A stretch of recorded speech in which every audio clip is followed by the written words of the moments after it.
This is Mark M. Bowden interviewing Mr. Franklin Horst, November 15th, 2007. And I guess we're ready to start. And tell me you're at his home. We're at his home in Fisher. Alright.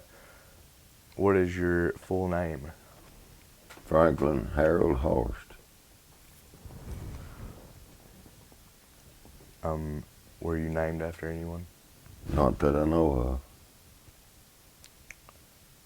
When were you born? of. When? When? May 13th, 1926. Where was it? Right here, about 100 yards from where we're sitting. Alright. Did you ever have a nickname? Not that I know of. Do you know where your ancestors come from? Germany, around Frankfurt, Germany. And came to Clinton, Iowa. Okay. And then they came here to Waldenburg in 1897, and they homesteaded right here in 1902, my grandpa and grandma, Horst. Okay.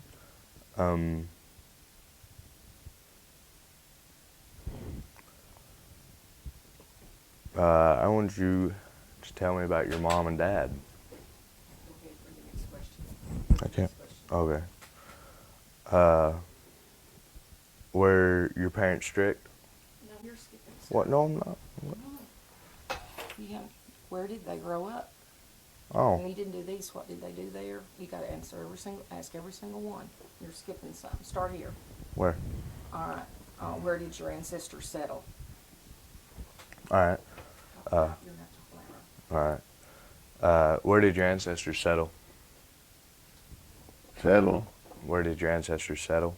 Well, on my dad's side, like I said, they settled in near Clinton, Iowa. They called it Lyons, Iowa. And he became a U.S. citizen in 1887 at Lyons, which is Clinton, Iowa now. Right. And then they came down here in 97 to Waldenburg, and then they moved here to Fisher in 1902 and homesteaded here. My mom's folks came from Old Monroe, Missouri. That's north St. Louis, part of St. Louis. Mm-hmm. And then they lived over by Greenfield when my dad and mom got married. And then their family lives in Hickory Ridge now. Her name was Freeze. And there's some Freezes, my cousins, that live in Hickory Ridge now. You may know them, Jerry and Jimmy. Mm-hmm. I know 'em. Where did your parents grow up? I guess here, Dad was born in 97, and if he moved here in 1902, see, he was 5 years old or 6 when he started living right here. And Mom, I guess Greenfield or Harrisburg, north of Harrisburg. How did they earn their living? Farming, and Grandpa was a carpenter. My dad was a carpenter, but he just built his own buildings here on the farm. You know, they'd go get the logs, and we used to have a sawmill, and we sawed the logs and brought them here and sawed them and sawed lumber for the public when we wasn't farming, but farming was the main enterprise. Right.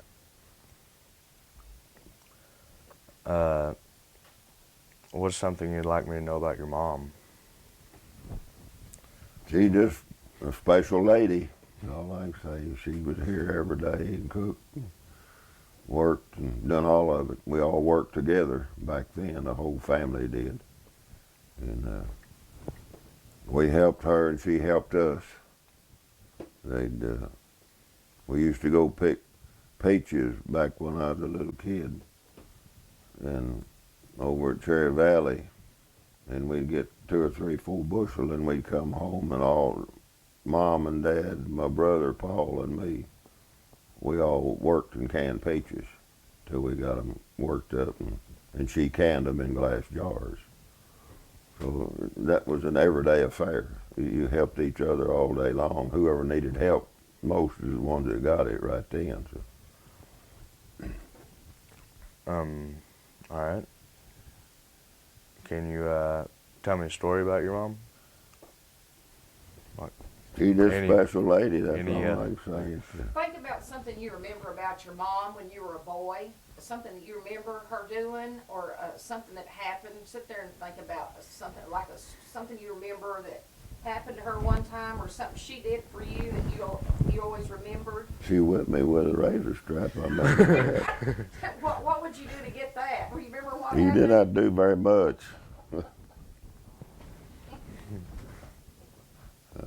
I don't know of anything, extraordinary. They just were just good people, and I guess if you had an idol or whatever, your dad, your mom, and dad would be the ones that I would say, and neighbors was right next to that. What's something you'd like me to know about your dad? Just good people. Worked with him every day, side by side, and it was an enjoyable experience. And they taught you right from wrong and demonstrated it to you every day. And you was with your mom and dad. We sat down 3 times a day and ate 3 meals every day. That don't happen today. No. And but it's been a wonderful life. I got no complaints. Did you and your dad go hunt? Did y'all go hunting together? Dad wasn't much of a hunter. He'd go out and kill a mess of squirrels, and that was it. And we had hogs and chickens and all that stuff that we lived off of. And of course, the Depression didn't hurt farm people because they grew and canned everything that they needed. But the people that lived in the town that worked at a factory or a business, when they got laid off, they didn't have anything because they didn't have a garden. And it's a shame, but that's the truth of the whole thing right there. Thought she was gonna. Is there any stories about your dad, like childhood, anything? See if you can think of something that you remember that he did, or something he said, or something that we're asking you to think back a long time. So just take your time to think and see if you can think of anything you remember that he did that when you were a kid you remembered really noticing it. I don't know. It's just, it was a wonderful, wonderful deal. Dad was somebody that liked to go and visit, and I was lucky, I guess, that I got to go. We had kinfolks that lived up in Wisconsin, Keenan, Wisconsin. That's about 100 miles from the Canadian border. And we went there in 1934 and stayed with the family. There was, Mom and Dad and me and my brother and Uncle Richard Wolf, Paul Wolf, there was, I guess, 8 of us went. Well, the houses wasn't big enough for everybody to sleep in the house, so the women got to sleep in the house, and they gave us men a quilt, and we went up in the hayloft and slept with the cows at night out there on a dairy farm in August. And it came a frost that night. It wasn't a freeze, but it frosts every month generally up there in that country. And I went to the World's Fair in Chicago on the way back home. The World WLS radio station, I think it's still on, and that was the barn dance they had every Saturday night in Chicago. Was lucky to see all that. Chrysler Company was built their cars there, assembly line, and then when they got done with it, they drove it off the end of the thing. And you could see all that. I was 8 years old when that happened. What did y'all drive up there? Had a B model Ford. Uncle Richard had a V8. He just bought a V8. They just come out with him in '33, I think. How long did it take to get up there? You remember? Oh, probably, I don't know, 3 days, I guess, something like that. We stayed 1 or 2 nights in Chicago I guess it'd be like an old home or something. That's what it was. It wasn't a motel and a hotel. It was, maybe you call it a bread and breakfast or something today. But I believe we stayed there 2 nights and went to the World Fair, and then we went to seen the country music show. You know, that was Nashville, Tennessee back then, I guess. And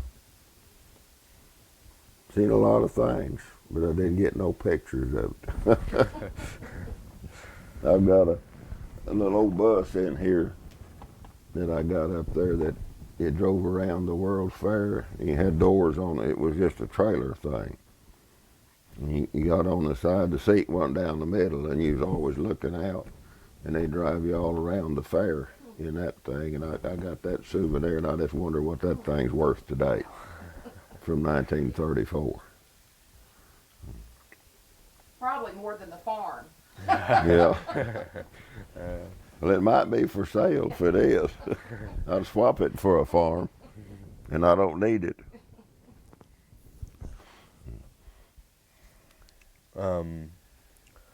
Were your parents very strict? Yeah, they were strict. What was some of your household rules? Well, it's just a normal thing. Like I said a while ago, you helped. You didn't come in and eat any time you wanted something, and when Mom put it on the table, you ate. And I ate too much. And you didn't put it on your plate if you didn't intend to eat it now. And that was just a normal thing, and you didn't come in and grab a sandwich any time all day. Now, when you come in from school, we probably get a homemade bread and jelly sandwich. But you ate supper when supper was on the table. And moms back in those days didn't run a restaurant all day long just for the kids. You had a time to eat and a time to sleep, and everybody did the same thing then. You know, Dad had an electric generator before we got electricity. We got it in 1935 when Arkansas Power and Light came here. But he'd had a little old 24 volt or 32 volt, maybe it was, generator, and we had electric lights, and that was a blessing, I guess. I don't know. I guess, well, in '35 we probably had that in 1930. We had it several years before the AP&L got out here. But that's a long time before a lot of people got it. You get up in the hills, you know, people up there, and the REA had to come along before they get that. So. Right. Did you have any specific chores that you had to do? Chores? Mm-hmm. Well, yeah, we had chickens, hogs. We had to carry wood in. And you cut wood in the summer. We heated with wood back then. And that was something you did every day. And like I said, I guess I was Mom's little girl. She wanted a girl and never did get one. And my brother's 3 years older than me. So then I learned some things from her that I helped her in the house until I got big enough to go on outside. But I was her little girl when I was a little bitty kid. And I don't regret that. That's a wonderful experience, and it's an education.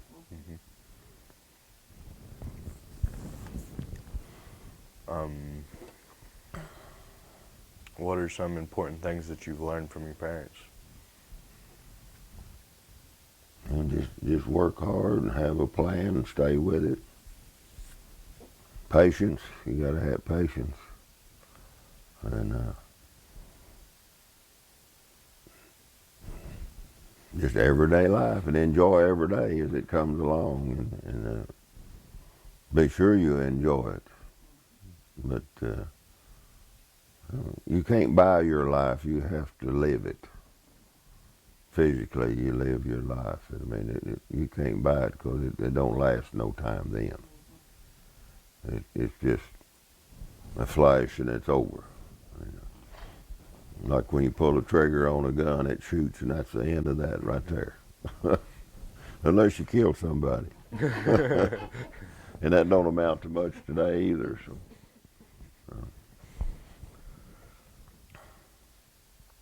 How did your family celebrate Thanksgiving? Well,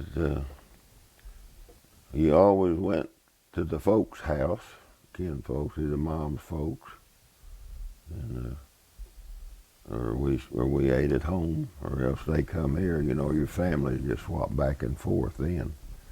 And the same way with Christmas. I mean, that was a family get-together deal. And you always look forward to that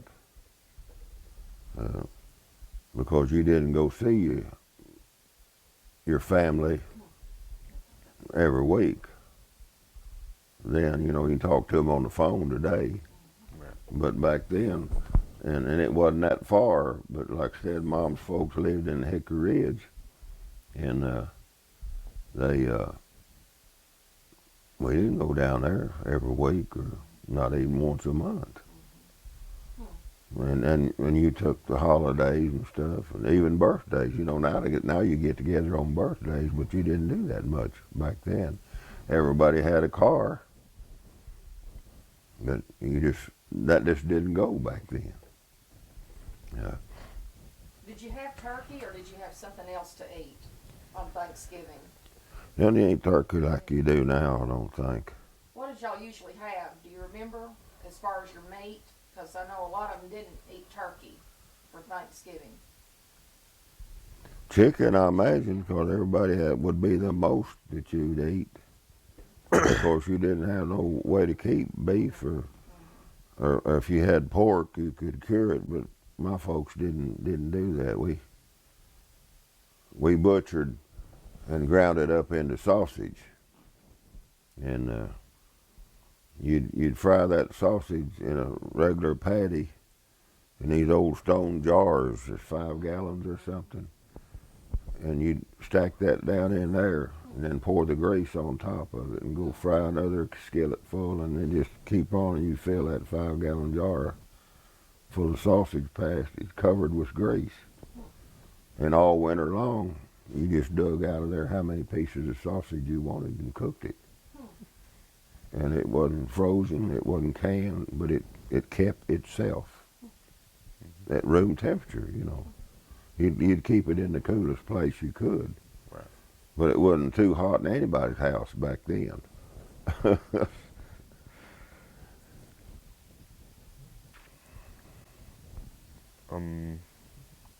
What was Christmas like at your home when you were a child? It was a family affair back then. I mean, you got together with your family and everything. You know, ate too much. Got some toys. We didn't get a whole bunch of toys, but I guess you got more clothing back then. Susan Roebuck was big back then. Did you always have a Christmas tree? Pretty well, Did you? yeah. What did you use for Christmas tree? Did you go cut a We go service? over to Harrisburg and steal one off somebody's fence row or something there, I guess. Just borrow it. We didn't steal it. So, but it was a big deal. Because Christmas was a big thing at the church back then. Everything was at the church, everybody's church. That was the meeting place, and you know, of course, that's where you had your weddings, funerals, and community doings. It was special deals. You know, they was down at the church. They even had elections at the churches back then. And that was the big thing. And then you got to see all your neighbors there, 'cause you didn't get to see them every day either. And it was a big day to go to church, 'cause you got to visit with people, Right. your neighbors. And of course, some of them lived 25 miles away, and that was the only time you'd get to see them normally.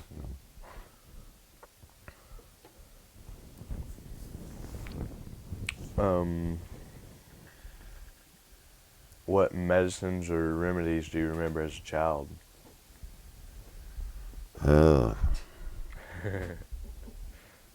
sulfur and grease for the itch, and you had homemade cough syrup. I forget what they made that out of now. And we took quinine for malaria. Made your own capsules.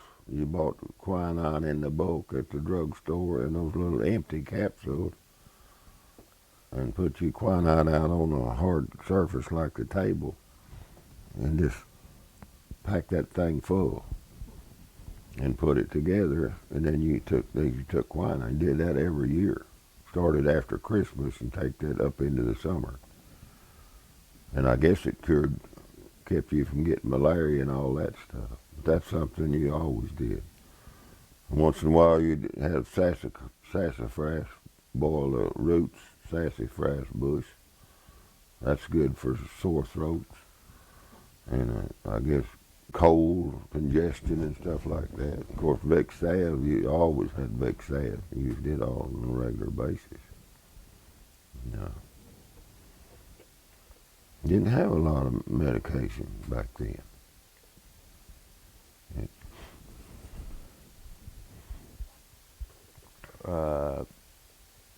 Can you remember a time you or someone else in your family was very sick or hurt?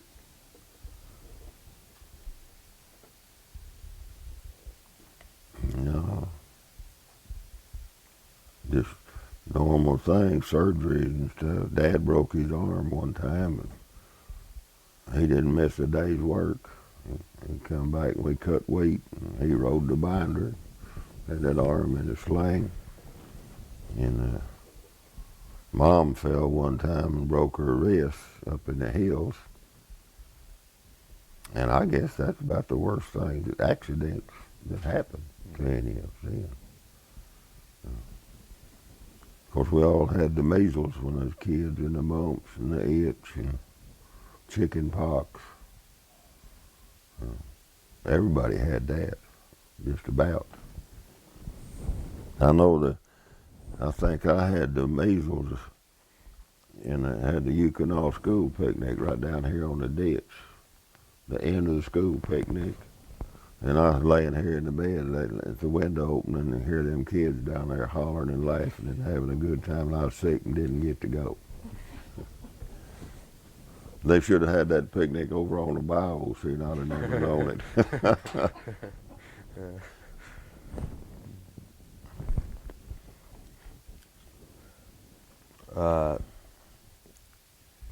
Was there ever a doctor for the injuries or sicknesses?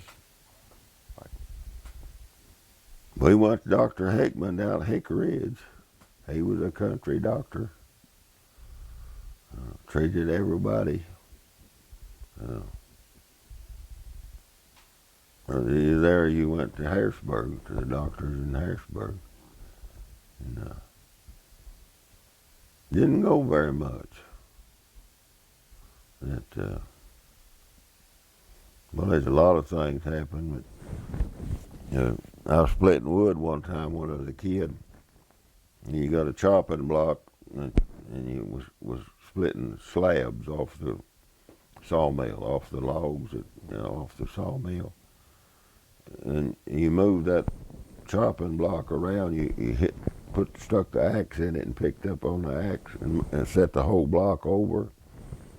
Well, I had a double bit axe, and it pulled out of the chopping block, and I stuck it right up here in my forehead. And I had about 4 or 5 stitches in that, and I went to Dr. Hickman and done it. But that wasn't bad. I mean, of course, I thought it was at the time. How old were you when that happened? Oh, teenager, I guess.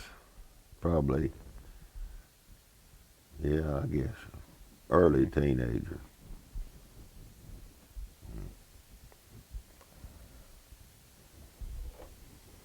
Uh, when you were a child in elementary school, what was your school like? School? Mm-hmm. Wonderful. Went to Yukonov School. It was about a mile and a half across the railroad track. Had one teacher taught 8 grades, first grade through 8. Miss Mattie Ruger was one of the old times. She taught my dad. He went to school at Yukonov School. And then her daughter, Lillian Downs, I went to her. She taught at that school. And then you get Miss Alma Wolf here now. My girls went to her, but she didn't teach at Yukonov. She taught at Weiner and Waldenburg.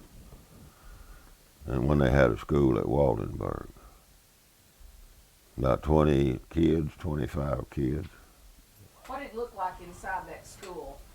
It was just an open building. Had a stove in the middle, and the boy that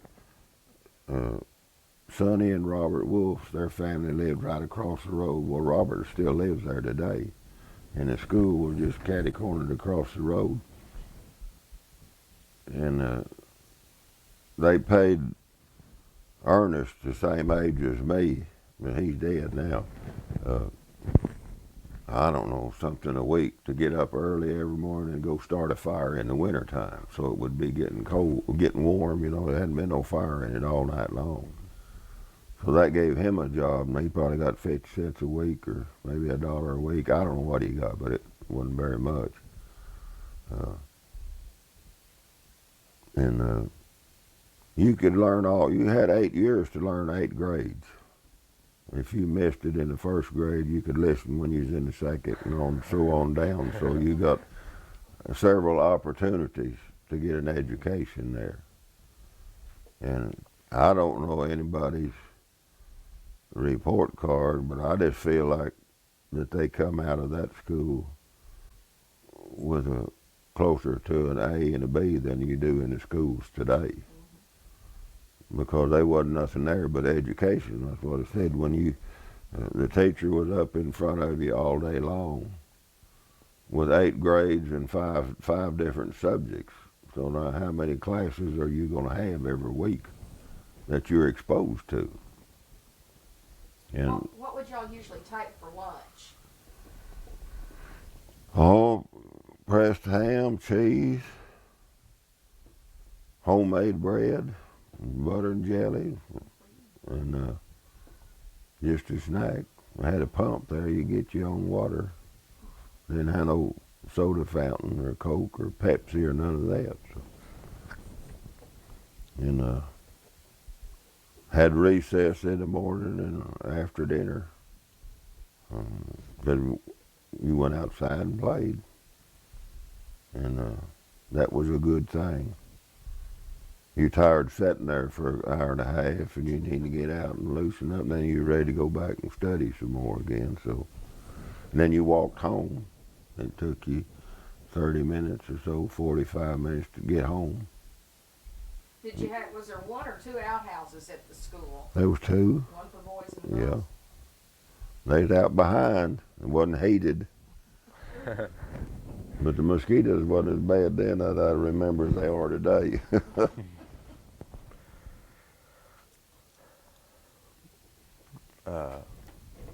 Can you think of a specific story you could tell me about something that happened at your school?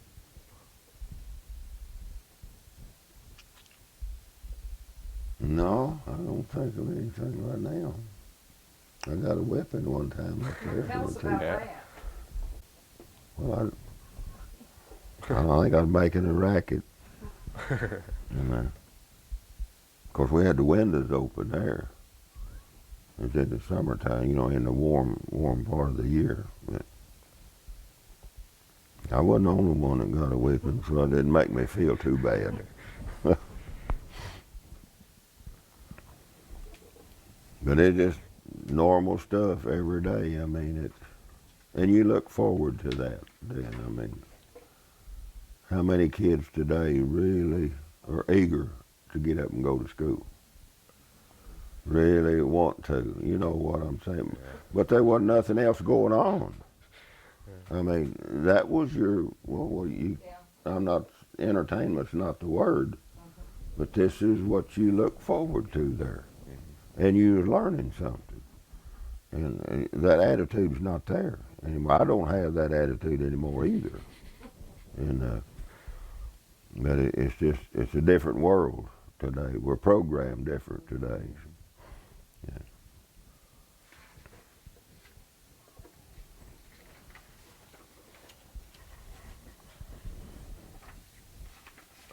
What kind of toys do you remember playing with when you were a kid? That bus I got in Chicago, and I got some toys over there. Mostly, we played outside. It was an outside deal back then. Had a lot of snow, and which you don't have today. Uh, but you played with what was here on the farm. I had a wagon, you know, that old wagon back then, and I played with that hauled wood on it and done everything with it. And you had a dog or two that was with you all the time, and that's your best friend. They don't ever talk back to you or nothing, and you get along good with them. And but we climbed trees, little saplings, and bent them over, and then you just drop off the ground and go climb another one and stuff for exercise. Of course, we had plenty of woods here to do it with back then, and that's what you did with your neighbors.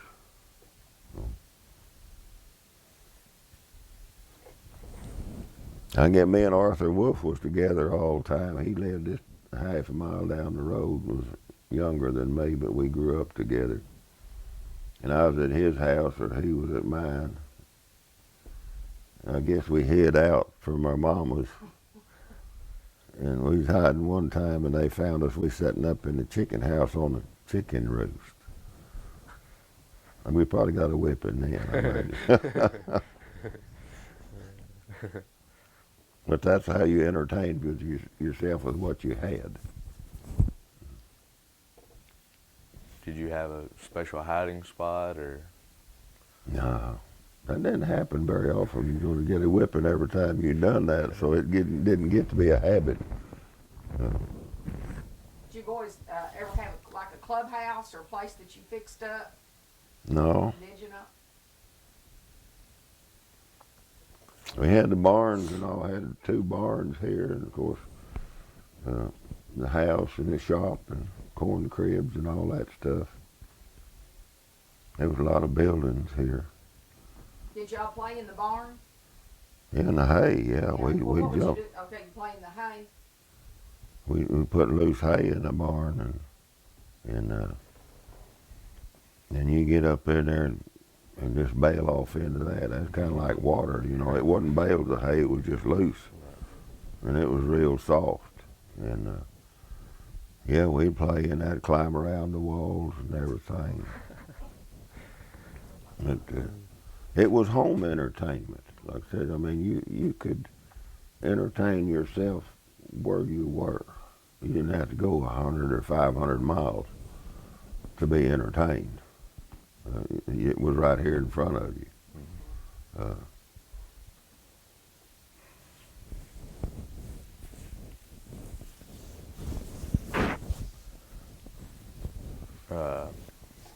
Do you remember the Depression? Just barely. I was, I guess I was, what, 5, 6 years old when that really happened. But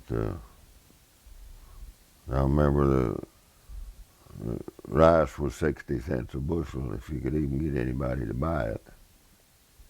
And of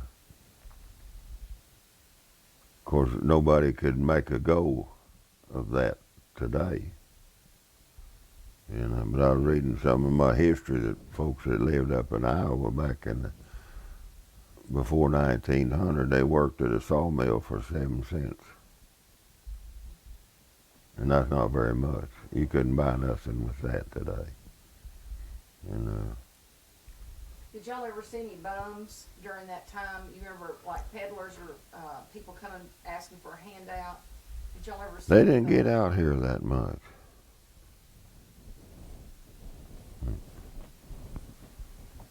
But people used to come and the peddler, Mr. Covington from Wiener that sold Raleigh products. You remember him? He'd come by here, and of course everybody had a fence and had cattle. And I'd see him coming, and I'd run open the gate for him so he could come in. And then when he left, I'd close the gate, and he'd give me a package of spearmint or double mint gum. And that was a big treat there, because you didn't buy that when you went to town. You didn't need that. You didn't buy what you wanted back then. You bought what you needed. And then those people come around. There's Mr. Addington that had a grocery store in Fisher, and he had an old pickup truck that he'd built a wooden rack on the back of it and had it full of ice, and butchered cows and hauled them around, and you bought meat from him, beef from him. And it wasn't frozen, packaged or nothing. And the dust was 2 inches deep on the road that he come out here on. But that's good clean dirt then. It didn't have chemicals in it back then. But he went to everybody's house. And I guess it paid his way, because he did that for more than 1 year. So I guess he probably didn't get rich, but it made his way for that period of time. And then they had a store here at Fisher. Yeah, but you had peddlers like that. Not very much, but there was a need for that, and he filled that need. Mm-hmm. And like I said, Mr. Covington had the Raleigh products, had everything, your salves and your vanillas and all your cooking stuff. And he had a full line of that stuff. If he didn't have it, he could order it and get it back to you. But those guys are not out there anymore.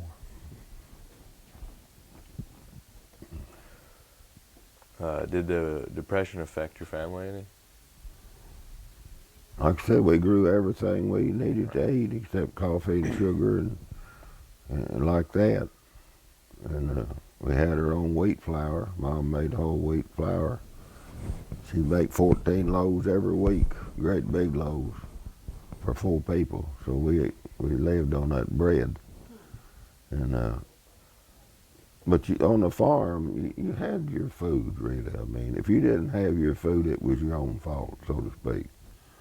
But everybody had a garden and all that. You ate fresh vegetables all winter, and then, of course, you done without them all winter. But you lived out of the garden in the summertime. And then you canned in glass jars, and then you keep that, see.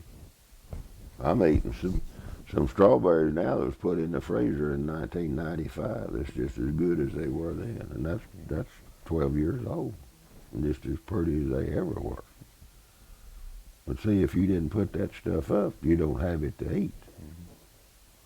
Mm-hmm. Now, that's what I said a while ago. You got to have a plan and work at it and plan for the future, and hope it works like you want it to.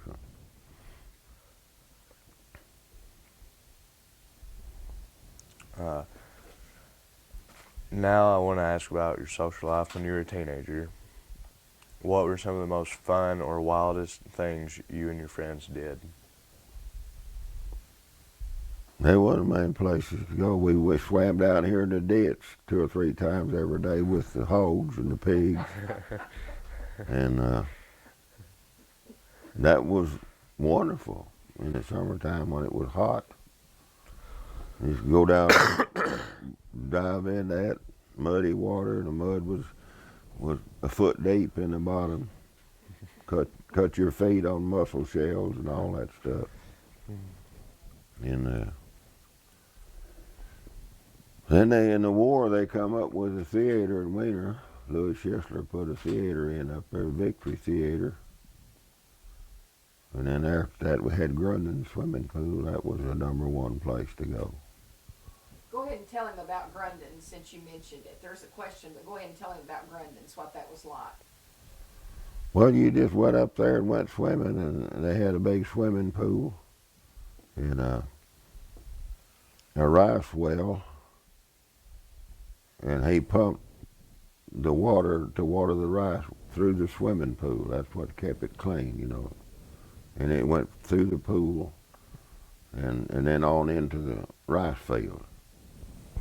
And they had a big dance hall there and a grove of trees. They kept it mowed. And 4th of July, you couldn't hardly find a place to park. Everybody wound up at Grundon's sometime. And these families had reunions. They'd all try to meet at Grundon's.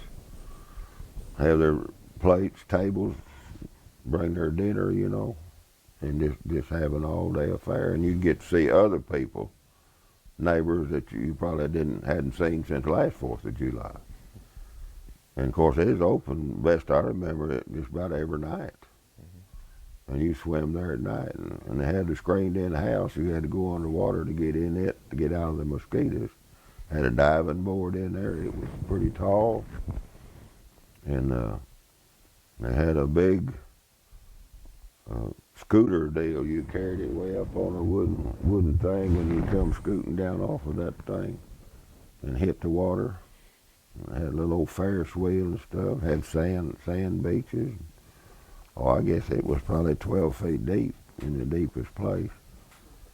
And had a big diving platform there, a high board and a low board and all that stuff. But as good a hamburgers as you ever ate. Harold and Miss Core, what was her name? They run it for a long time. You remember them, don't you? Is it Velma? Hazel.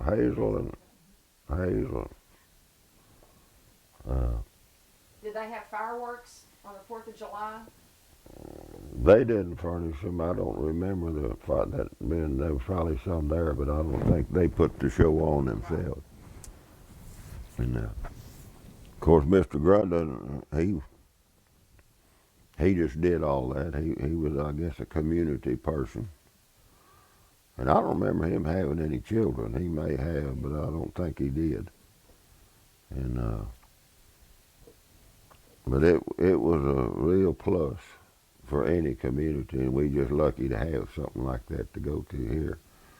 And they closed him down, I believe, on account of, you know, I say disease, that's not the word. It's something that just wasn't sanitary somehow. And that's as sanitary as you could get it back then without putting chlorine and everything else in it. But that kills all you good boys. That takes care of the bad guys, and that's where we are today. So, yeah. Did you have a curfew growing up? Yeah, well, you need to be home early. And when you got up 20 years old, of course, you come in at midnight or 1 o'clock or something like that. But they're worried where you was at. Mm-hmm. And I guess everybody does, you know, and they don't do that much good, but you can't help them but worry and wonder where your family's at.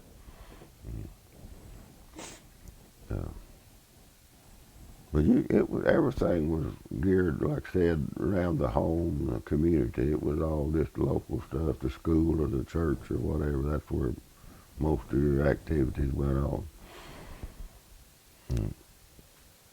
When I was 19, I went into service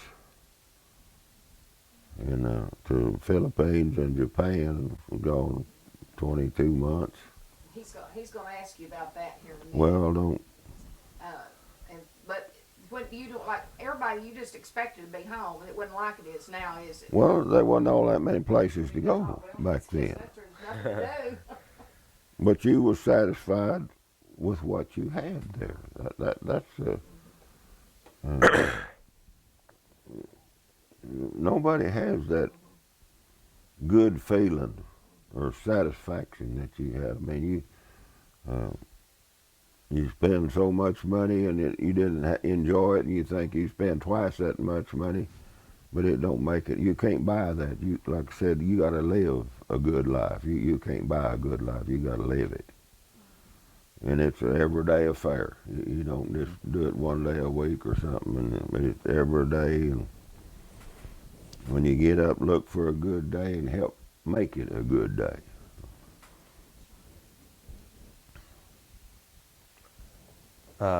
What was the movie theater like that you went to as a teenager? Well, it's the top of the line for winter. They built it and redid it, and it was fine. Had a good crowd there. And we used to go to Harrisburg. I don't know what it cost, what, 25, 50 cents? Oh, I can't think of. Were the movies, did they all have sound, or do you remember ever going to a movie where it did not have sound? Do you ever remember going to any of those silent I used to go movies? down to Fisher See the sound? in a tent, sat on a board, and watched a movie. You didn't have no sound to it. You just watched it. But it was in a tent. They just come there in the summertime and set it up. And then at Waldenburg School, they had movies there. It would come once a week or something. But it had sound to it then. And Wiener, they had sound in there then. They had the great big old reels, you know, that they put on. And the sound was in there. But way back early, when I used to go to Fisher, it was just a tent. And you sat on a long plank, no back on it or nothing. The carnivals used to come to Fisher, way back there. Had swings and a little Ferris wheel, and you know it wasn't as big as they are now, but they'd come there just about every year. Do you ever remember a circus coming around that had like a... Not to here at Jonesboro or somewhere like that was about as close as they ever got that I remember. Of course, they could have had a circus at Wynn, and I'd have never got to go to it. Yeah.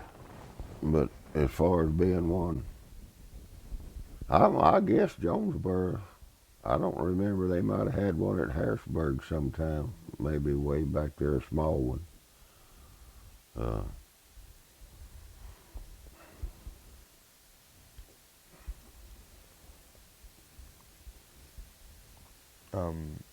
Do you remember the Majestic or Victory Theater? The Victory, yeah, that was the one in Wiener.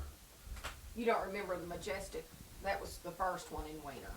I don't remember. If I've seen it, I don't have a picture of it.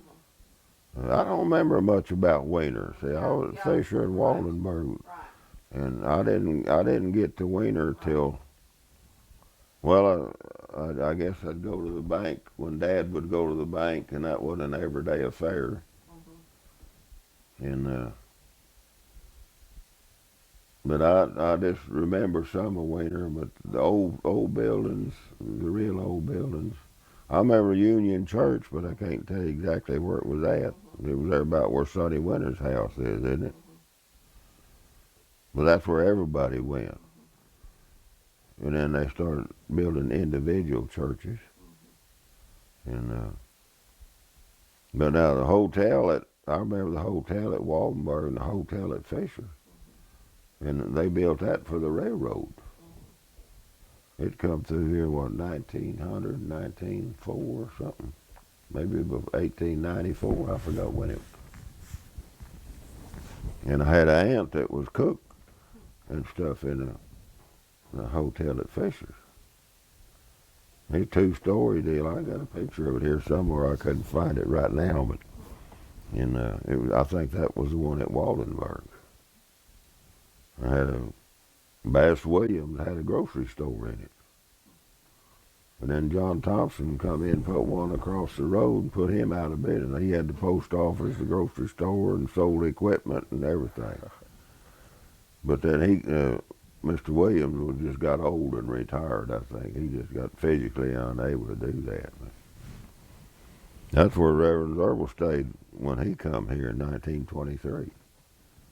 until they built him a house down at the church to live in, parsonage. So,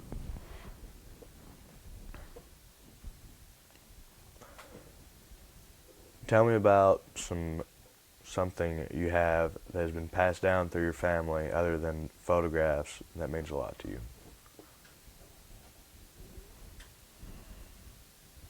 I don't know. I told Debbie that I guess the farm would be the most important thing. That I'll be the third generation here, and then just a good life. I said all the things that I've had, and being a member of the community, being active in the community, and that's what I said. You got to earn. You got to work for that. It don't just happen. But it's the satisfaction that you work for and you get. You can't buy that. It's not the same thing. It's not a lasting deal. So, yeah.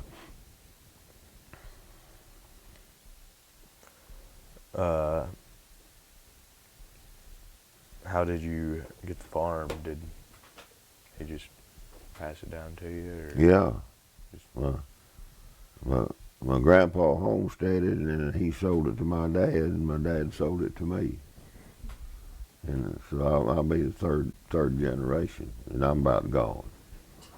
And I don't know if Debbie's going to get to be a boy and get the farm or not. If you had to be a girl, she could be a boy, couldn't she? Yeah. That, I think she's going to move to Jonesboro. Everybody wants to go to town, and I don't want to go to town. I had it too good out here in the country.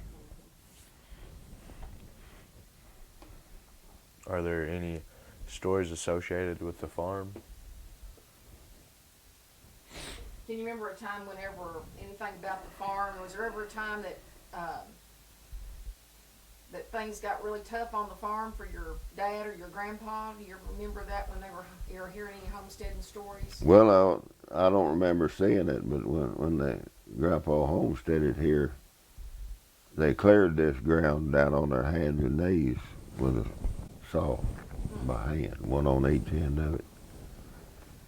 And then you dug around that, and you had a team of mules or horses, and you loosened that stump, and they'd pull on it in different directions, and when they got it loose, they'd pull it out. See, then you was done with that. Mm-hmm. But that was the first clearing that took place in this country. It was on your hands and knees. How many acres did they clear, do you think? I think a homestead's 160 acres. Now, I think that's what the standard figure was.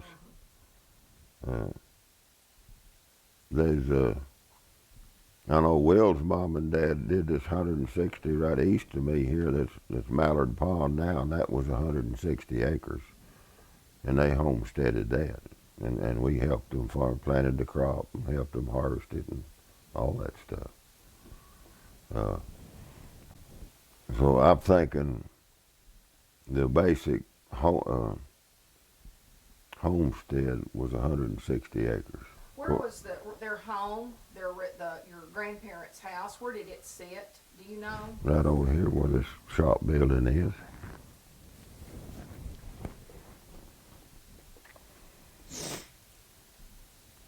And Dad's shop was right out here. And then there's a granary down that way, and there's a barn right out in front of the house, and that old barn that's fallen down. That barn out there was built in 1915. And I guess this one was probably built before that. But we tore it down a lot. That's my garden spot. But I ain't planted nothing in it in 7, 8 years. So.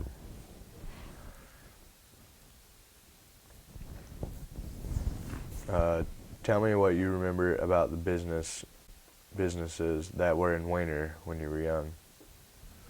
Well, it'd be John Deere, International Harvester, and of course the bank. And well, I don't know. I think I remember. I know I remember Mr. Fowler having the store right there But McDaniels had it before. And I don't think I remember them. And of course, Arkansas Rice Growers had a wood granary there back then. It's not there no more.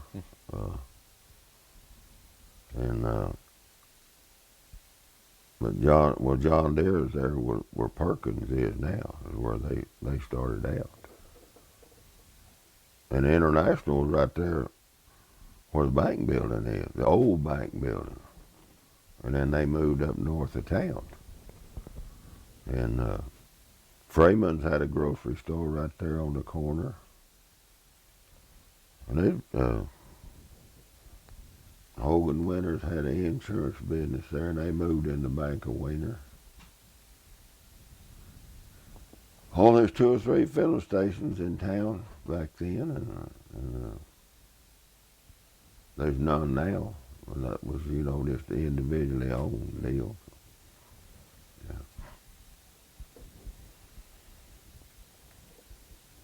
Do you have any stories about the people who own those businesses, or about something that stands out in your memory about them? Well, as far as I know, they're good people to do business with. I mean, they were just ordinary people in their deal.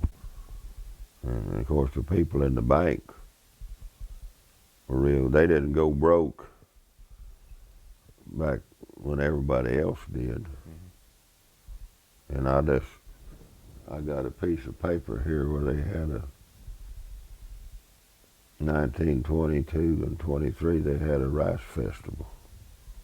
And Bank of Wiener had $14,000 was their capital assets when they first started out. I don't know what it wound up in the millions of dollars, I guess, when they sold out to regions or whatever. But it didn't take a lot of money back then to operate a business. Because a dollar, like they say, a dollar was as big as a wagon wheel back then, and it ain't as big as a penny today. And so it didn't take a lot of money back then, and a lot of people, you weren't rich, but if you didn't need it, you didn't buy it. You just didn't. You never even thought about buying it, because even if you had the money in your pocket to pay for something, you just didn't go buy it because you wanted it. If you didn't need it, you just left that alone and saved your money for something you had to have later on. So, yeah.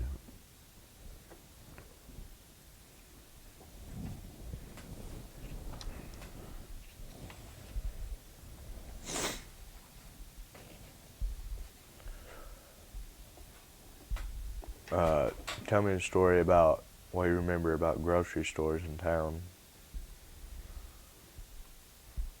Well, that one, Fowler's was up there where the medical deal is right now. I can't think of the name of it.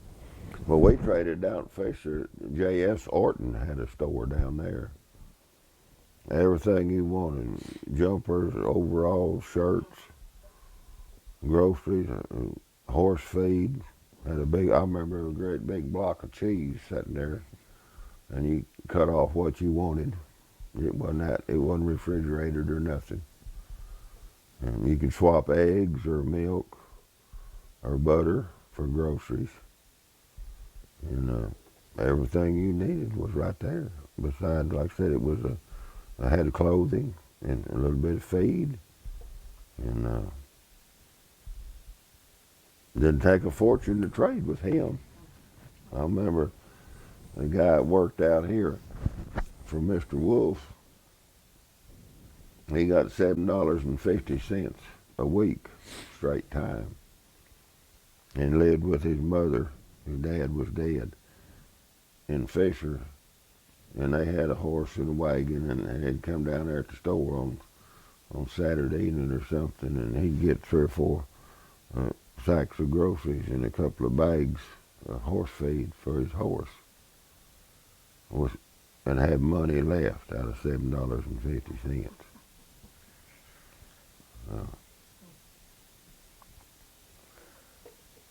But they had slot machines in Fisher when I was a kid, way back there. They had beer in Fisher.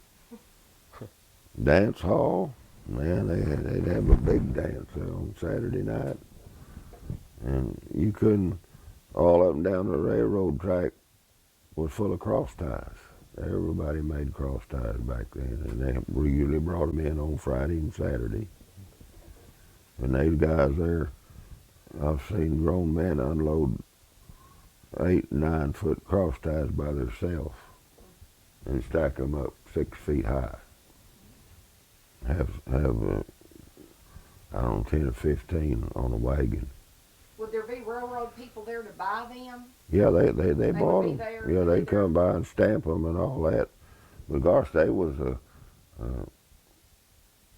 like 400, 500, 600 feet of cross ties just stacked up on. You know, they had them off the ground on some rack deal. But a lot of people cut.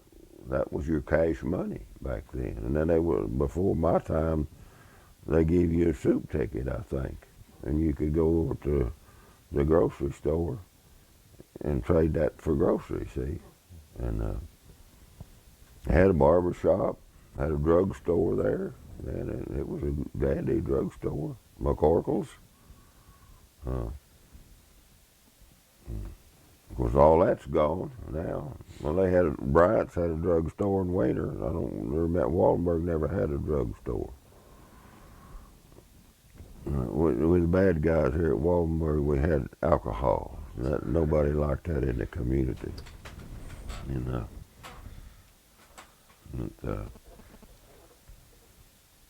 I had a bank in Fisher back then, 2 or 3 sawmills. And when the railroad came through, that just opened this country up. And I said they built them hotels for the people that built the railroad.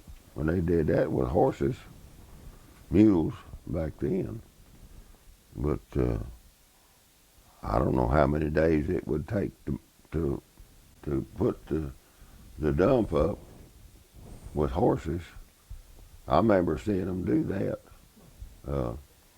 On the highway out here, they had mules and slip scrapers and stuff that they built the road bed for 49 highway right out here. And I can just barely remember that. I don't know, they must have been 30, 40 teams of mules there. There was a bunch of them. But they didn't get a mile every 30 minutes or something like that either with that stuff. So. But everybody was happy and content, had a job and all this stuff. And too independent today. Everybody wants to be independent, and I think that's a bad thing. And you need to be with somebody that keeps you. Had to be visiting, and so used to. Your thrashing machine took 25 people to run a thrashing machine, and about 4 or 5 teams of mules and wagons and all that stuff. See, now then you got a man on a combine and a grain buggy and a truck driver, and you're by yourself. Mm-hmm. But back then, you visited with somebody all day long. You got to talk to 25 different people at different times. And to me, that's a healthy situation. Mm-hmm. But nobody wants to fool with anybody today. You just leave me alone and I'll leave you alone.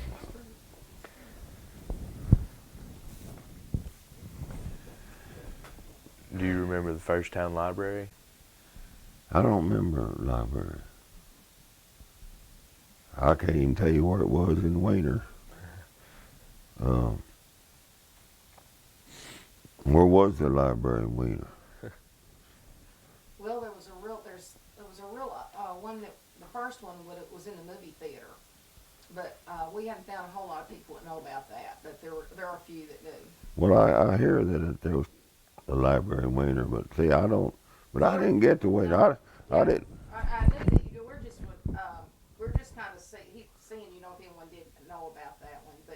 I know, was there a library in Fisher? Did anybody ever have books for loan that you could get? Not that, now they probably was, you know, there's always been those things, but they weren't, You know, that they you're not- weren't advertised and published, and people, I don't know, you didn't read, Too busy working. well, but if you read, it would be at night, and you had a coal oil lamp, and the light wasn't too good for that, so. But I remember Daddy, when I was a kid, the newspaper we took was the Kansas City Star, a weekly newspaper. You look forward to that. And, you know, that's not local. Kansas City's not. And then I don't know, I guess we had the Modern News about as long as I can remember. That's a weekly paper. And but it's got stuff in it locally. And of course, I get Jonesboro's Sun now, but Jonesboro's not local. It's a different place than here. And so that, but that library, I don't know. If you had a library, it would, maybe the church had some of the churches would have had a, you know, but it would be more of a Christian library than just regular stuff that you ordinarily find in a library. Do you remember hearing about the Wiener Hotel? I don't remember Wiener Hotel. I remember Waldenburg and Fisher real well. I was in Waldenburg a bunch of times. And in the Fisher, I remember being in the Fisher Hotel. Did they have dining rooms, both of them, places to eat Yeah, inside them? you'd come in there and they'd feed the whole bunch at one time. Best I remember, you set the bowl on the table, and everybody ate what they wanted. And if it went empty, you'd bring another full bowl in. But I don't have any prices of what they charged back then. I don't know what they'd get, but.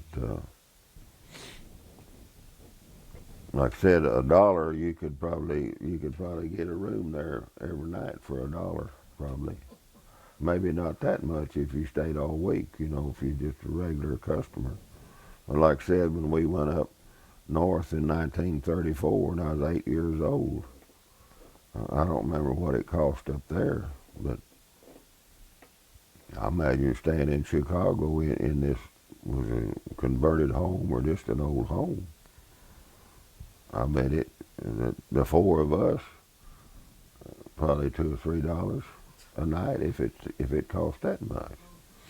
Well, and people say today, oh my gosh, you must have been filthy rich to go do that back then. And I said, you could go a long ways on $1 back in 1934. And that won't even buy a cup of coffee or a bottle of water today, see. But you could get a lot with $1 back in the 30s. All right. Now I want you to tell me about your war experiences. I went in 1945 and took my training in Waco, Texas, Camp Hood, and tank destroyers. And the war was over. I went overseas, and I went under the Golden Gate Bridge the 7th day, the 7th month, the 7th day, at 7 o'clock at night, going to the Philippines. And I went to Manila. I stayed there about a week, and my brother was stationed in Manila out from town, and he got a pass to come see me, and they transferred me down to Mindanao. That was the southernmost part of the Philippine Islands, the big island, but it's way down below Luzon. And then in September, we went to Japan. I wasn't nothing but an occupation force. I mean, there was no war or anything. When we was in the Philippines, the airplanes celebrated when Japan surrendered. with their tracer bullets. They just go everywhere and just string them things all over the sky. And if there's a ship out there in the bay or something, they might shoot some guns if they were a battle, they had guns on it. But there wasn't no war. Mine was a fun trip, you might say, really, just an occupational deal.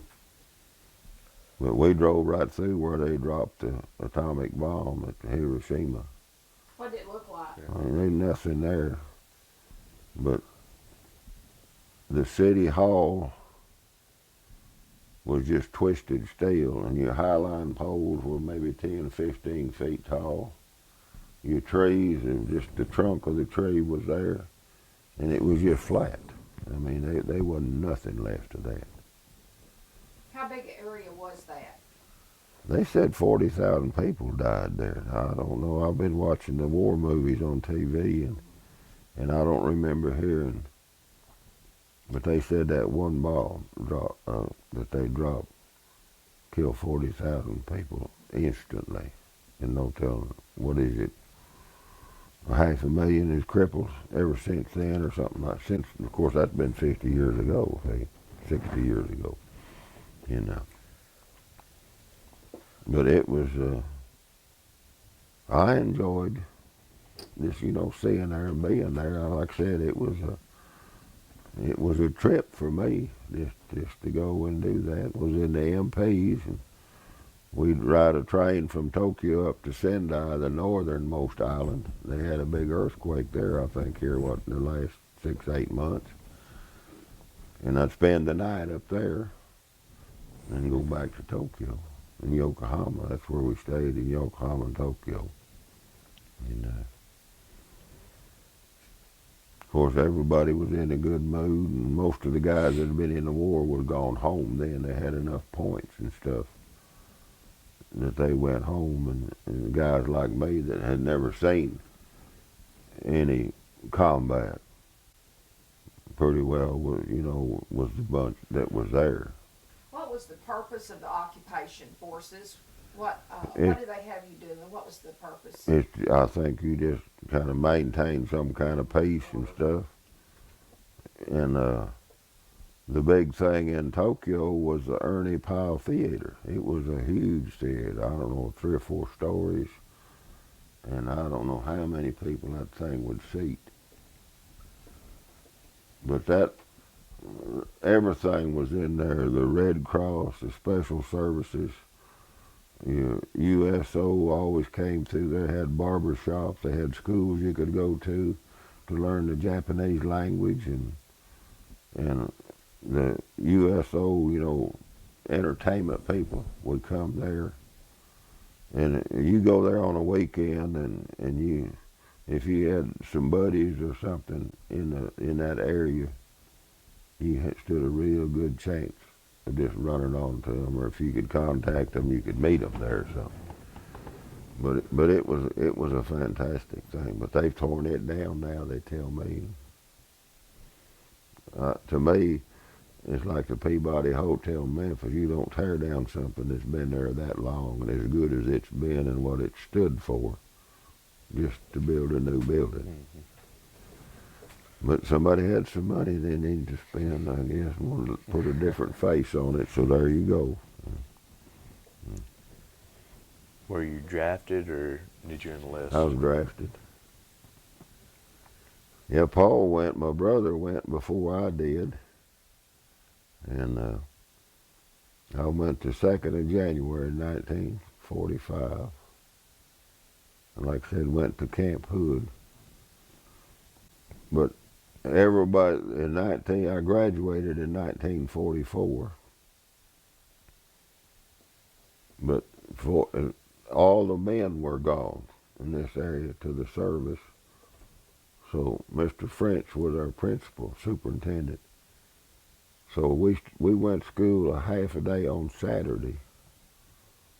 So all us 16, 17, 18-year-old boys could go drive a tractor and plant the crop in the spring and work. And somehow that worked with the Department of Education, a half a day school. counted for a day. But that's the reason they did it, because there wasn't enough people to plant a crop here. Everybody was in the service at that time. All the men were. And but we did that. And then I graduated, like I said, I went when I got out in October the 22nd, I think, in 1946, about 22 and a half months. Yeah. What were you doing before you entered the military? On this farm. Grew up here every day. What kind of training did you receive in the military? It was in tank destroyers, and like I said, and after that's a tank track vehicle with a 76 millimeter gun on it, and it's on a turret. But then we had no need for them when we got to Japan, so they put me in the MPs, in the 216th military. And I don't remember even seeing a tank like I trained in over there. Now, they had some 105s and stuff like that we worked with once in a while, but when we went into the military police, and like that question you asked a while ago, that's all I think that the occupation force was for. It's just to keep order for a time after the war was over with. So, but as far as I know, there wasn't any problems or anything there. Nobody jumped I'm gonna up. change the tape. This one's getting ready to.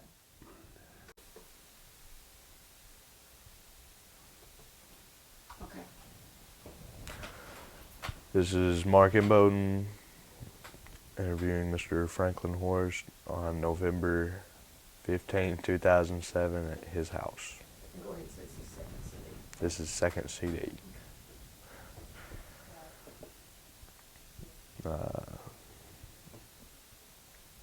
After training, where did they send you? After training, where did they send you? To the Philippines. I went to the Philippines first. I didn't stay there, but when I got over there in July, we sailed July the 7th in 45. And I believe it was the 29th we got to Manila in the Philippines. Did you get seasick? No, just almost. I saw a bunch of boys that was, though. Man, that's got to be a horrible thing. And they was on guard duty and stuff. And they used their helmet. And then they just go pour it over the side, just go back. And I felt so sorry for them guys. And I said, all the guys that's on this ship, they ought to be somebody that can take their place. But you were picked for that job. I don't know how they do that. I think I served on there once or twice just for a 4-hour shift or something like that. It wasn't a very long time. Did you see any combat? Didn't see no combat at all. Were there many casualties in your unit? Well, there wasn't any. I didn't Oh, see yeah. My bad.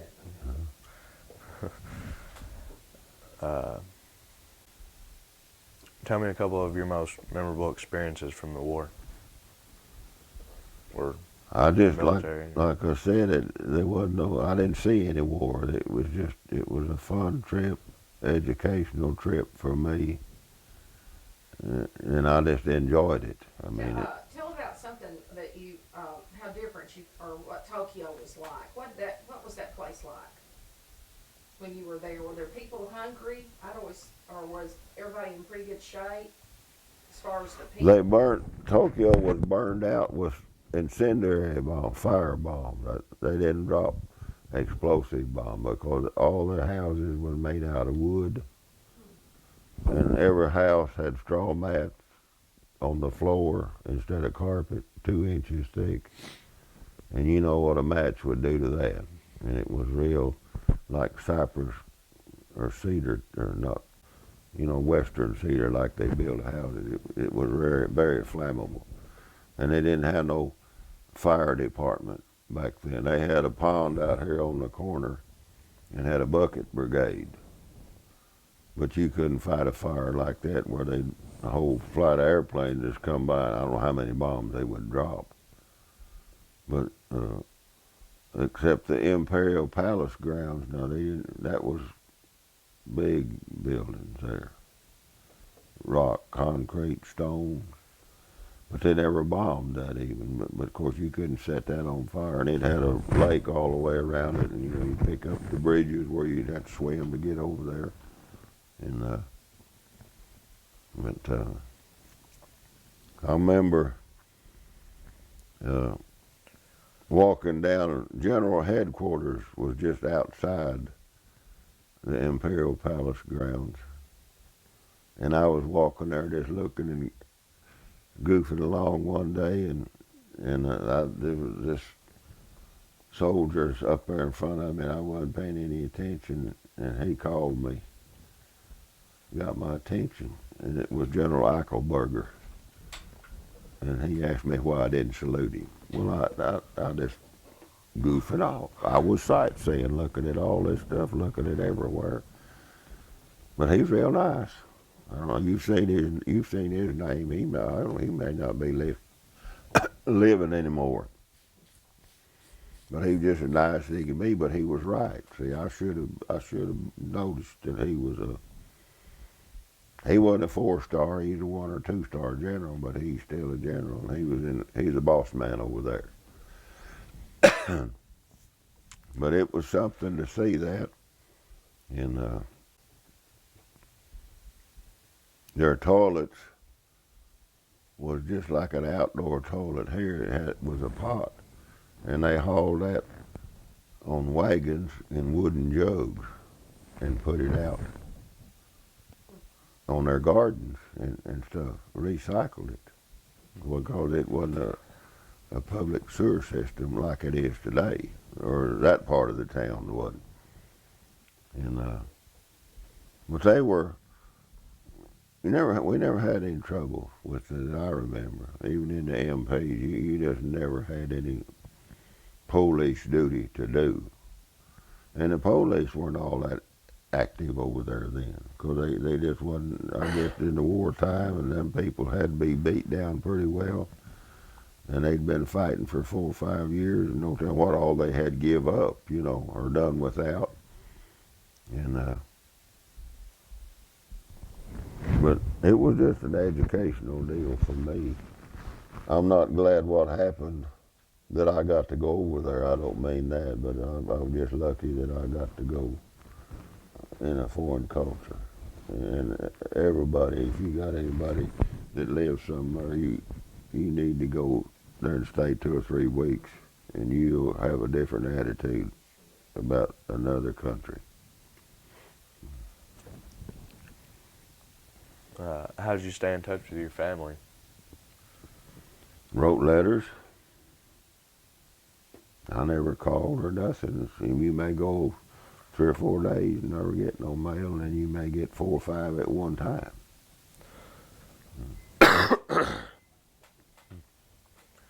What was the food like over there? Well, we ate real good.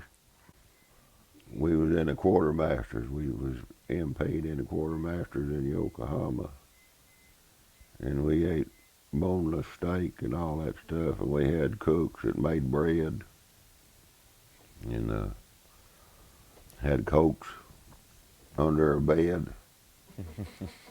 And all our officers had been in the war, and they were just good guys. I mean, they were just super people. And like I said, we had a cook that was out of this world. We ate, I guess, almost as good as officers did. And being we was right there in the quartermaster, we just go load up what we wanted. That wasn't the right thing to do, but that's what happened. You go down there to the dock, and they had Japanese guys that would load all the trucks. They were workers there. And you just tell them what they wanted, and they put it in your Jeep and just drive off with it, because you was the police. So, and the police is still that way today. So. Did you have plenty of supplies? Yeah. Well, we never wanted for anything. I mean, everything was fine. PX was right there, and you could go everything you needed was right there at the PX.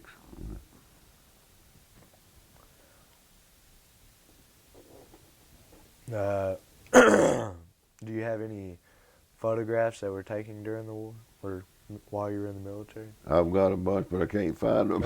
I've been looking for them for 3 weeks or more. Debbie can't even find them, so I don't know where they are. Were there times when you and the other soldiers did things to entertain yourself?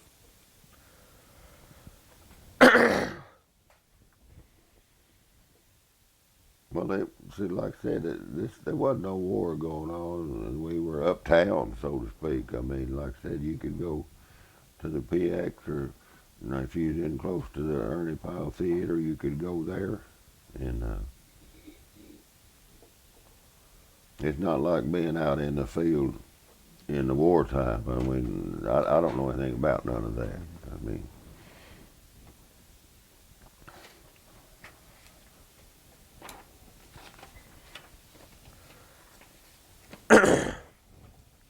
Do you recall any particularly funny or unusual event that happened while you were in service? yeah, just routine stuff every day. And like I said, I don't remember really anybody complaining what we was going to do today or what you had to do. And, they changed shifts in me like every 2 weeks in this MP outfit. And it was 8-hour shifts. You had 3 8-hour shifts, and you'd rotate up or back like every 2 or 3 weeks. So you was kind of messed up when you went to bed and when you got up and when you slept, and because you was on a different shift. But that was the only fair way to do it, so everybody wouldn't have the graveyard shift all the time, and everybody got rotated around, and that was the only fair way to do that. So that's just something that had to be done. Did you make any close friendships while you were in service? Well, you had a bunch of close friends, but I never did have anybody in a different state that I went to visit, or they come visit me. When you come home, you just come home, and I didn't write anybody. Or I had one friend down at DeWitt, Arkansas. I think I wrote him a few times, but we never did visit much. I went by to see him maybe once after we got out, and I think he come by here once. And then you had a 41st Division is what I was in the Army. And they had reunions every year, every 2 years somewhere, and he went to a bunch of them. And he'd call me or write me and see if he wanted to go to California or wherever they had him. And I never did make none of them. I was too happy here farming, I guess. So I didn't keep in touch with the guys in the 41st Division. What is your least favorite memory from being in the military or from the war? I don't have anything that was bad, so to speak, or it was just normal routine stuff. Were you ever injured in any kind of way? Mm-mm.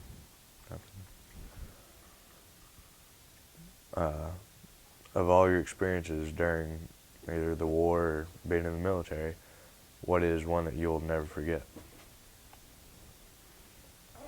Nothing ain't happened. And like I said, I'm just thankful that I got to go, but I'm not proud of the circumstances that gave me the chance to go. But I'm glad that I learned one thing when I got into service, and I still say that everybody getting out of high school needs to serve a year in the military and learn how to make your own bed, put your own clothes up, wash your clothes, and do all this stuff. And it would be good for everybody to go through that. And of course, like I said, I was my mom's little girl. I just helped her a little bit. I didn't do all that stuff. She did most all that, the washing and sorting your clothes and keeping them and sweeping under you. You got to sweep under your bed every night. And there was guys down in Texas that you had to go out. You went to the train outside of the cabin or the barracks and get the buckets of water,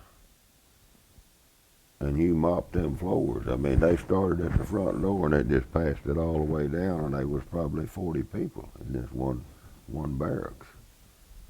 But that was an everyday deal. You knew it was going to happen, and you might as well get ready for it. And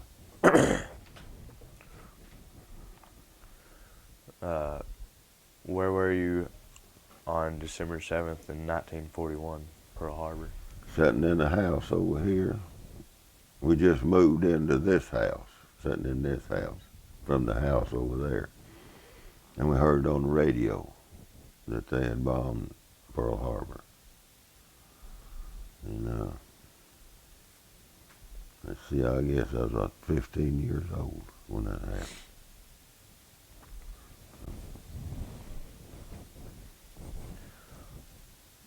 What do you remember about President Roosevelt's death? I just remember, I don't have any details or anything of it. But he was a good man in office and did real good for his physical condition. Mm-hmm. And that was a big surprise to everybody, I guess. And I think they done a good job. So.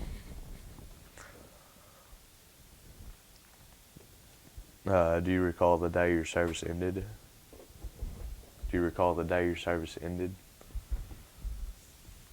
I got discharged down at Fort Sam Houston in Texas, and it was the 20-something of October 1946. And I rode a bus back home on gravel roads all through South Arkansas. And I guess I got to Waldenburg, and I called somebody, or somebody brought me home from Waldenburg, so I didn't have to. But we rode an old bus, and it wasn't no interstate coming back home then. And gravel roads, most of them were.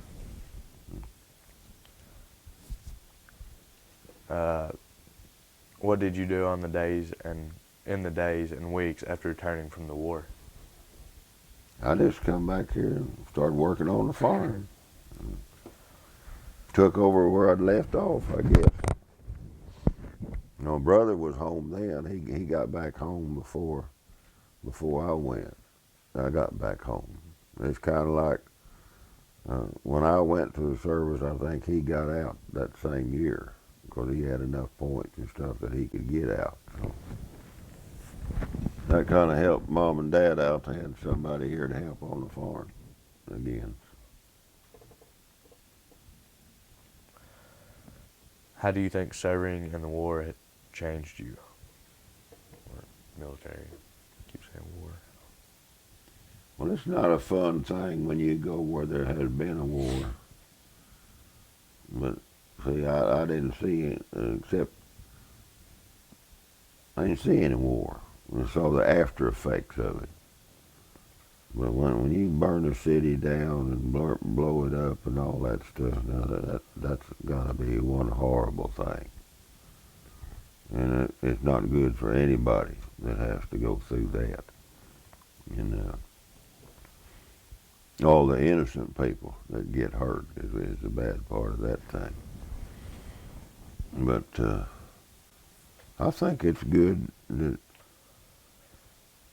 you got to see it so you see what the after effects are, what it can be lead to or can be, where ordinarily you wouldn't have you wouldn't want anything to do with it, and that's not right either. I mean, you got to defend your country, because what if you don't think anything of what you got, the place you live? I don't know what your plan is. I mean, what are you looking for? What are you wanting if you're not willing to work for it and fight for it? So,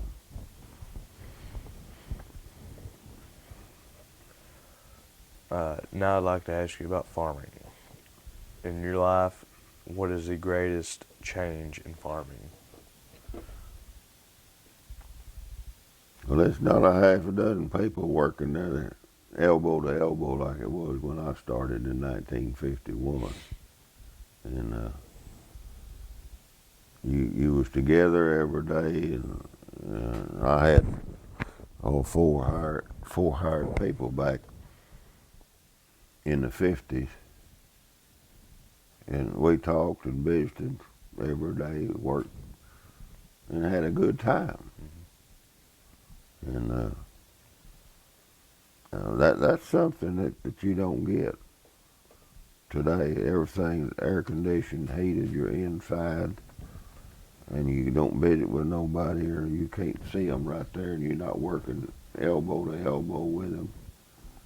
And this is not a good situation. I mean, it gets the job done, but there's too many side effects to that on down the road that you can't control after you done got there. And, but they just too much going. And it used to take me and my hired man.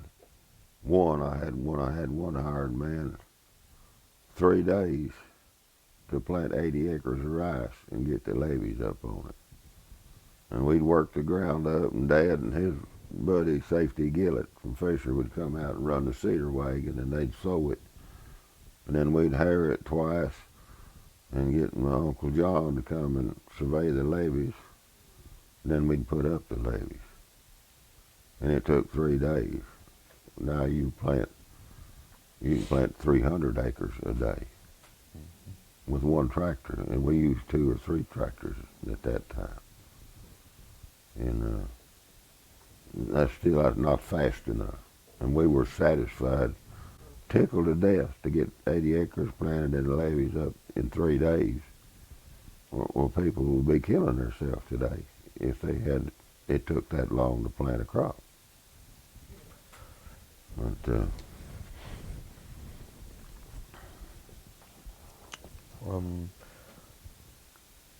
What is the greatest change in working ground? well, I started out with a tractor pulling a 3-bottom moldboard plow, and that's 3/14 inches. Yeah. What's that, 40-some inches? 42 inches. And I plowed this farm more than once with that one plow over a period of years, and enjoyed it. Now you pull a implement that's 50, 60 feet wide, and then I got a plow up here that's a 10 bottom, and it's about 9 or 10 feet when you pull it through the field. But you don't use a moldboard plow anymore, because that turns the dirt, turns everything under, the straw and the stalks and all that. And but that don't work anymore today. They say it don't, but it does. And but you just work more acres in the same period of time. And but you don't stir the ground as much as you used to back then. What is the greatest change in planting a crop? Well, you can plant it so much quicker now than we did back then. Everything's in a hurried mode today, and I think that's what's causing a lot of stress on people. and they don't realize it. It's that pressure you've got to keep going. You gotta go. It's not that you are satisfied and want to go. You're forced into going, and that's not a good, healthy situation, I don't think. But that's where we are today. So.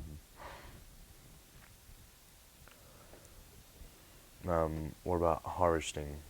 Any great changes? Well, it's like I said, we used to cut it with a binder and shock it, and that took about 6, 7 men. And then when you thrashed it, it took 25 people to thrash it. Now you got 3 people can do that whole lot faster.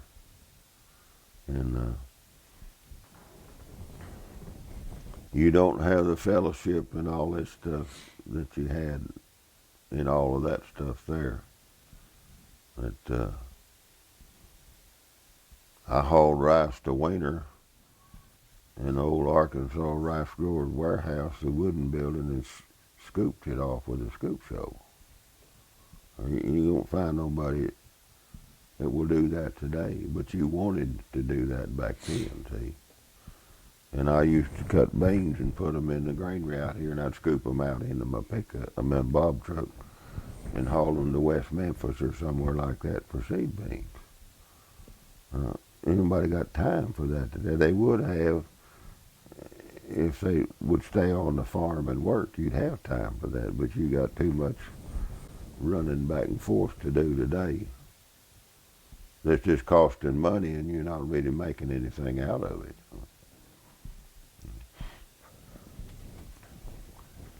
What's the greatest change in the tractors? Well, they used to be 30, 40, and 60 horsepower. Now there's 300, 400 horsepower now, and just pull bigger equipment. And in our harvest deal there, we used to haul our rice down to Ziggin Horn Granary at Fisher's, and you dumped it out there and stored it, and then if you sold it, they put it in a box car. It wasn't a hopper bottom; it was a box car. And they had a man that worked on the railroad track that he'd work over there at night in that dust. It would come down, and they had a blade that would scatter that rice all over inside the box car. And now then you just haul it and dump it out of your truck. Mm-hmm. But see, there was a lot of people who had to work on that deal there. And then this old barn is falling down out here.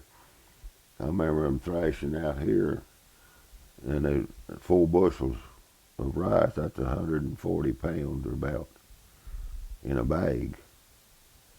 And that barn was stacked full of rice through the center part, not the outside, just the center part. And there's 14 bags high, and the guy would back up to a wagon, and then he'd walk and carry that bag up there and drop it off.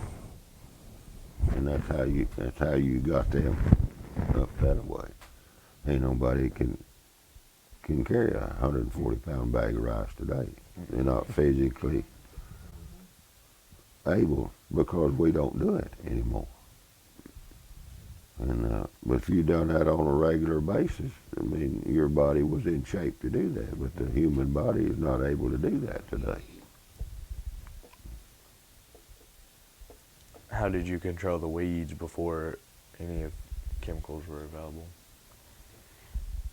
You know, weeds in the beans and the stuff like that is a hoe, and you cultivated it with a regular, I say cold steel, with a hoe and then a cultivator on a tractor. And in rice, you put a flood on it to control the grass in your rice field. And you got it with that or you didn't. But grass won't come up through water, and rice will. But you got to have that time just right to make that work.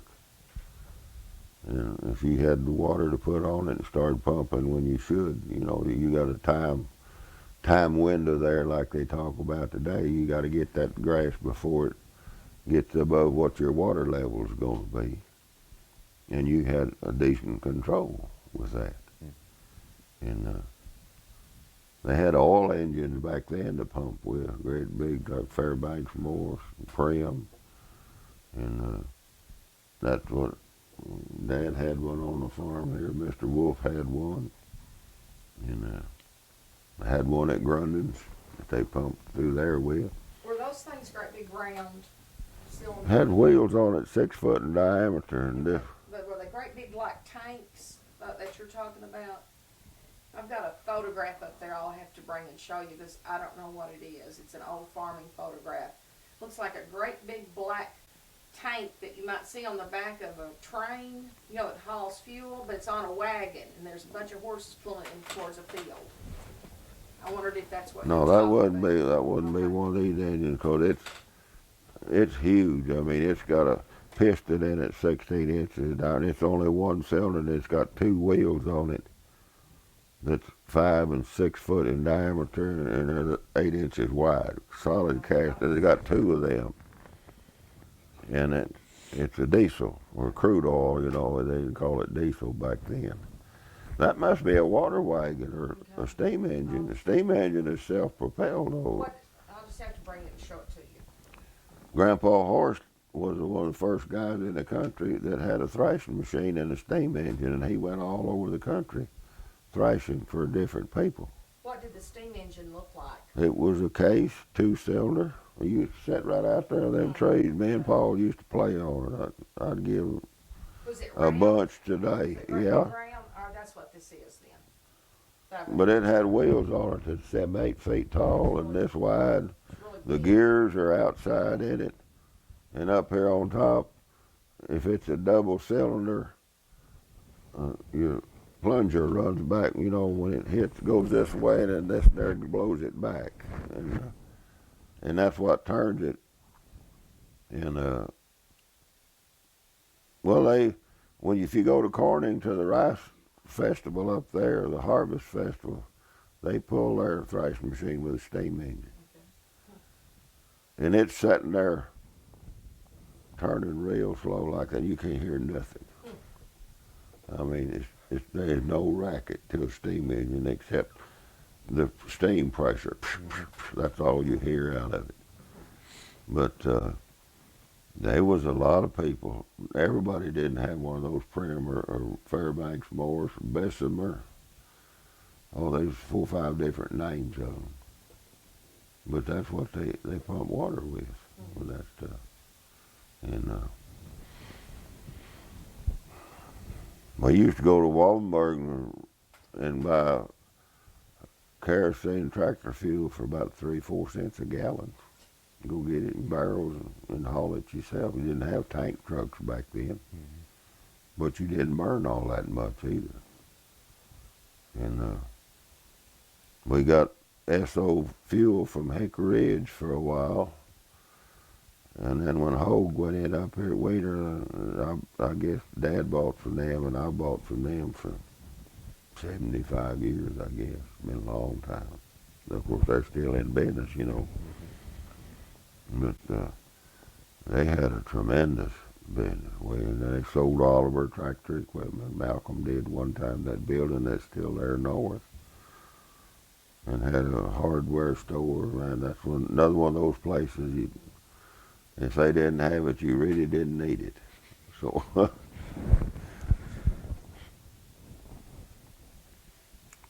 how were rice wells put in when you started farming, and how were they put in before you started?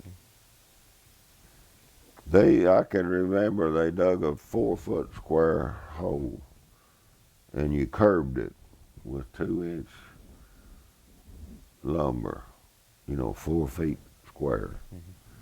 And as you dug the hole, you put this down in there, and you dug down to sand, which is 20-25 feet. It's a little different, but it's about 25 feet. And then you had what you call a sand bucket, and you dropped it, and it got sand in it, and you pulled that thing up. It was a piece of long pipe that had a valve in the bottom of it. And you took that out, and then you put a pipe down in that. And you put your pump, your impeller, this 25 feet down in it, had a line shaft going down to it. And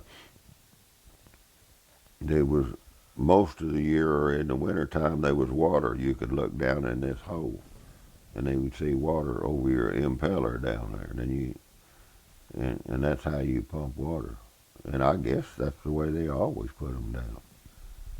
And of course now it's all water washed down, got a drill bit, and they didn't have all that stuff back then. Did you ever know of one of those wells to cave in on someone? No, I had an uncle that got killed in one though. William's daddy. That's where they found him. He went to check the well or something, and he was laying down it, and he fell down in that well. That's William. Will Horst is his name.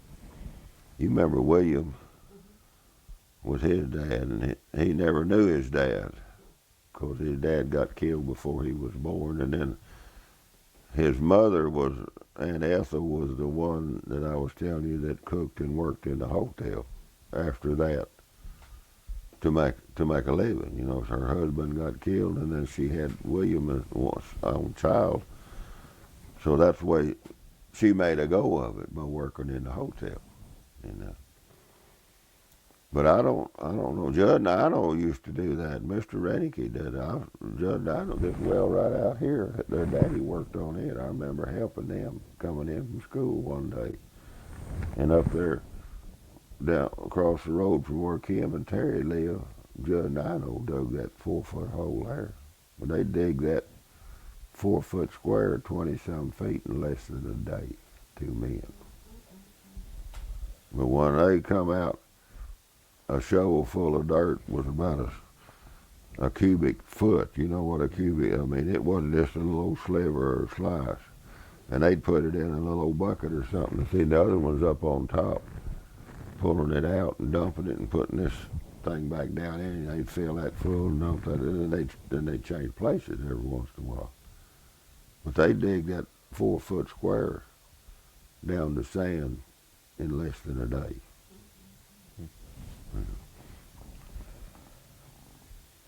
What was the price of farmland when you began farming? I don't know. I bought this farm in 1951 for $47.50 an acre. And when I bought it from my daddy, that was in 1951. I think it was, Dad bought some ground here from Ray Ziegenhorn, and I believe it was $37.50. Before that, he paid for it. And then he rented some of that out to Paul Wolf, rented 160 acres of it to Paul Wolf when him and Grace got married. And 3 years' rent paid for the farm, paid for the 160 acres. Well, see, them days is not here today.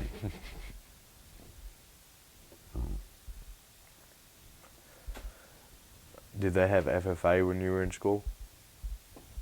Did they have FFA when you were in school? At Wiener, yeah.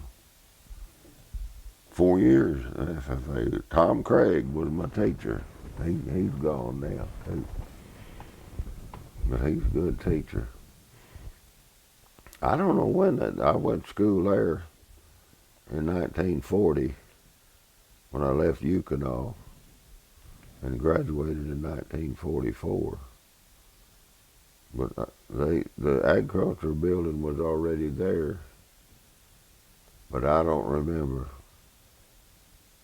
what year it come or anything. But they added on to it. Then, of course, it's been added on since then, too. But we studied cotton and rice, but everything you studied back then, you didn't have extension service like you do today. It was more like a history book, what had been done in the past, but it wasn't up-to-date stuff. And I know guys that went to college, you know, like at BB or somewhere like that, before they got Newport and all these other satellites. Back here in '70s and stuff like that, they were studying about Model D John Deere tractors. See, but it's not. Well, it's modern now. The computers, everything. It's not a year old or 2 years old, but they was all they had back then was 5, 6, 7, 8 years old. But it didn't hurt you to learn that if you didn't know it. Of course, if you'd been driving one of them, you knew something about it anyway. And FFA is a good thing, and it's nice to.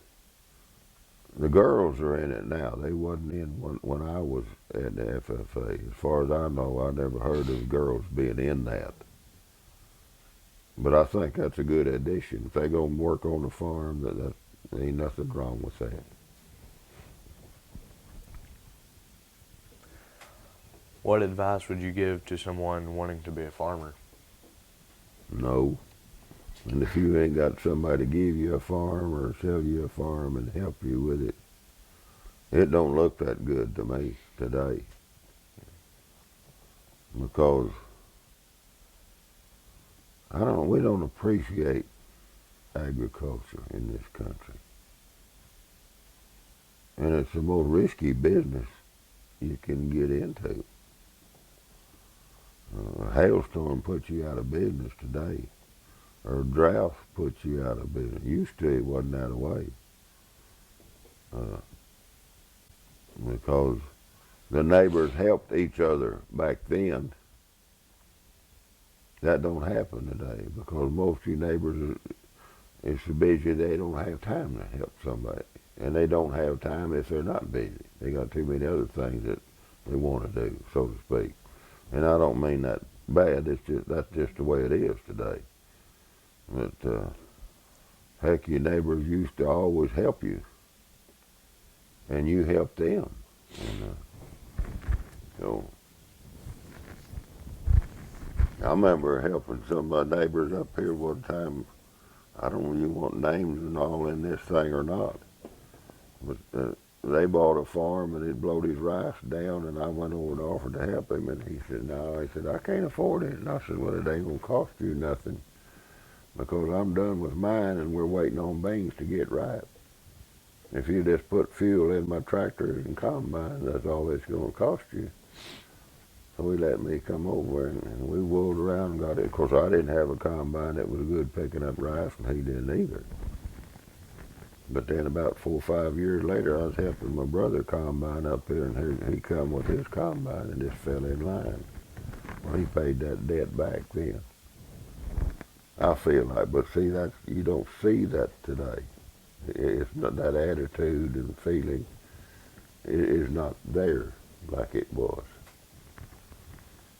Yeah.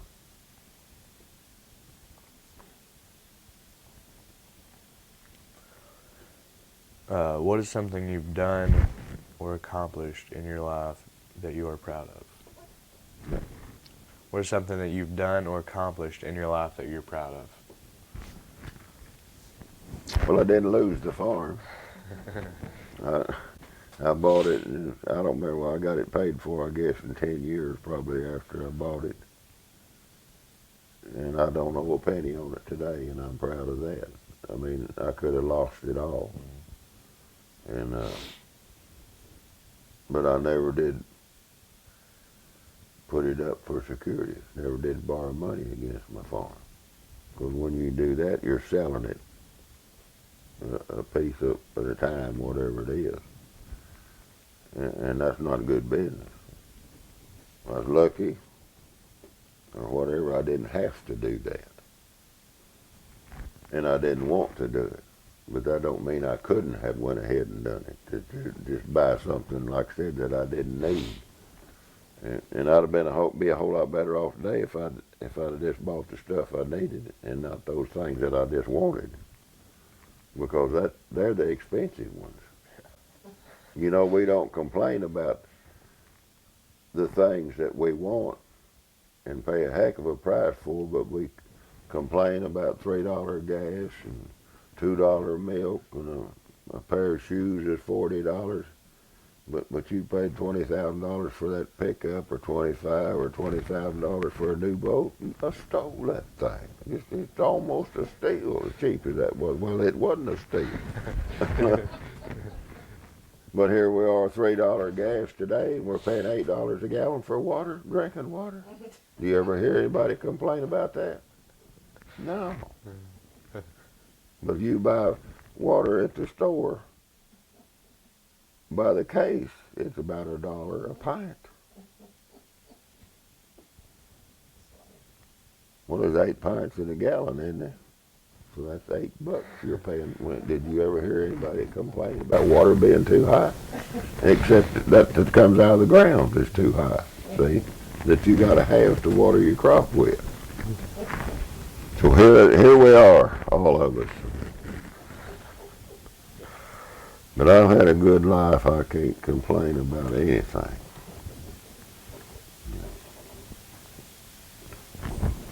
Tell me about the biggest lesson that life has taught you, a lesson that would help a young person live a better life. You got to be a friend to have a friend. That don't just happen. And somebody's got to make the first move. And I think if you're friends with all your people, get along with them, it don't get any better than that. But you got to be a friend to have a friend. If you don't want any friends, well, that's your decision, or my decision, or whatever. But life's a whole lot better if you get along with people. You may not agree with them, but you still get along with people. Thank you for the interview. All right. Thank you for your time and answering all my questions.